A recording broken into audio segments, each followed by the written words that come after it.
ठाणे महापालिकेच्या सिद्धेश्वर तलाव पाचपाकाडी भागातील प्रभाग क्रमांक 12 हा एकेकाळी शिवसेना उभाटा पक्षाचे नेते राजन विचारे यांचा गड मानला जात होता। या प्रभागात राजन विचारे यांच्या पत्नी नंदिनी विचारे यांना पराभवाचा सामना करावा लागला असून भाजपच्या उमेदवार काजोल गुणिजन यांनी त्यांचा पराभव करत विजय मिळवलाय।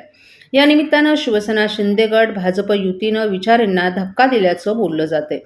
शिवसेनेतील फुटीनंतर राजन विचारे यांनी उद्धव ठाकरे यांची साथ दिली।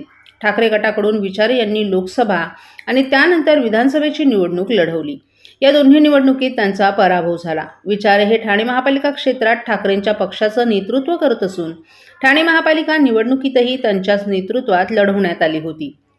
या निवडणुकीतही ठाकरे गटाच्या उमेदवारांचा पराभव झाला असून एकाच ठिकाणी ठाकरे गटाचा उमेदवार विजयी झाला आहे।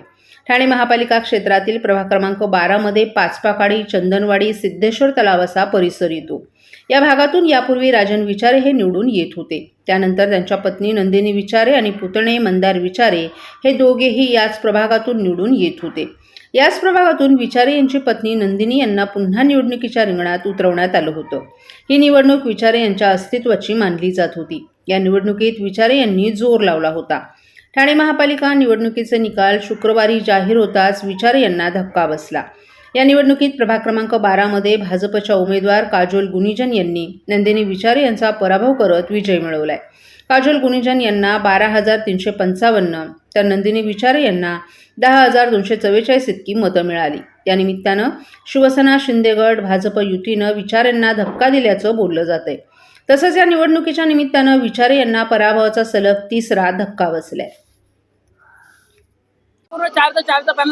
मी प्रथम माझ्या बारामती मधील सर्व मतदारांचे, प्रभाग क्रमांक 12 मध्ये सर्व मतदारांचे आभार मानतो। माझ्या कार्यकर्त्यांचे, आमच्या महायुतीचे कार्यकर्ते आहेत ना, त्यांचे मी आभार मानतो। चांगल्या पद्धतीने त्यांनी आम्हाला सपोर्ट केला आणि आज आम्ही चारी आणि चौका मारले। आम्ही त्या प्रभाग